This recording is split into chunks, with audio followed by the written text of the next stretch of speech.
Rahayu, rahayu, rahayu. Salam sejahtera, salam kebajikan. Salam cinta kasih selalu untuk sahabat pencinta SP dimanapun sahabat semua berada.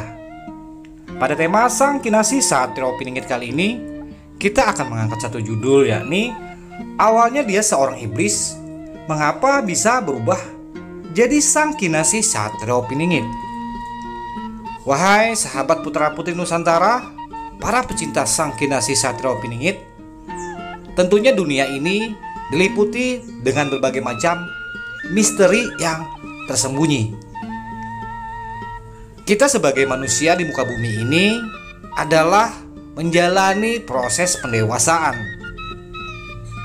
memahami akan anugerah dari Yang Maha Kuasa yang dihamparkannya di atas bumi ini, yang penuh teka-teki dan misteri.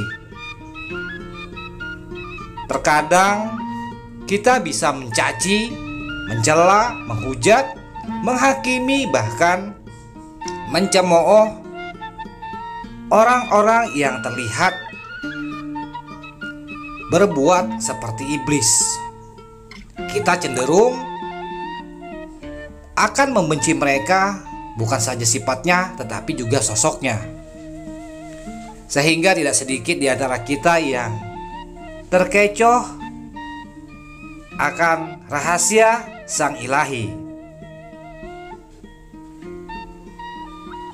Begitu juga sebaliknya, wahai sahabat semua. Terkadang ada orang terlihat seperti malaikat, bagaikan dewa yang maha penolong, tapi justru sebaliknya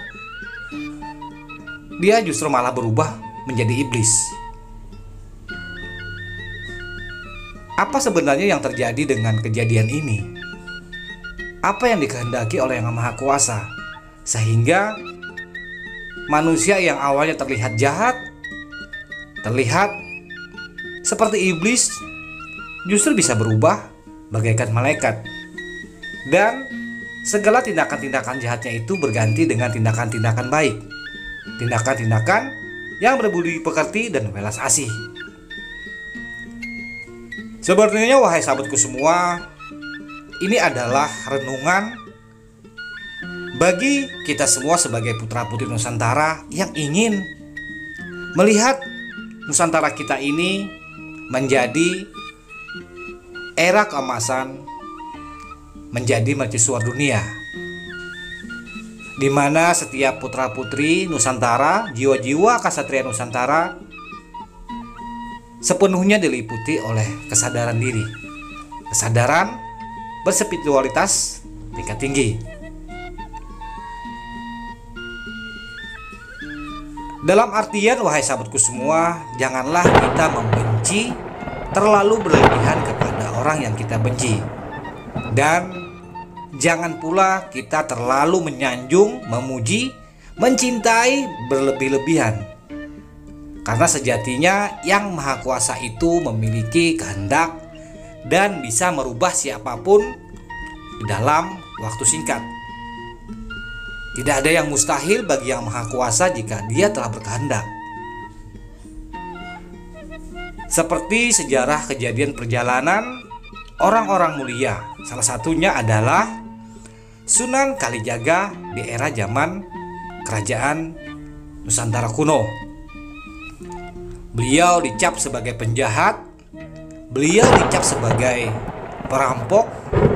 Namun siapa yang menyangka bahwa sesungguhnya beliau yang dibenci, beliau yang tadinya dianggap penjahat, dianggap perampok, justru menjadi kekasih Yang Maha Kuasa. Itulah perjalanan proses fase-fase manusia. Begitu juga para sahabat-sahabat Nabi yang sebelum mendapati pencerahan, tidak sedikit beliau dicap manusia-manusia keji, manusia-manusia yang jauh dari kemanusiaan, yang jauh dari sifat welas asih.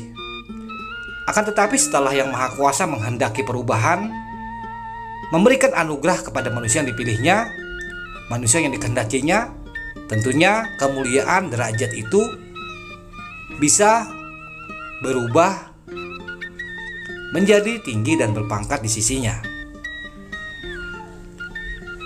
Dan ada pula segelintir-gelintir orang yang tadinya terlihat bagaikan dewa, terlihat bagaikan malaikat, penuh kebaikan, penuh keharuman kewangian atas segala perangai dan nama baiknya, akan tetapi jatuh terpuruk bahkan terlaknat.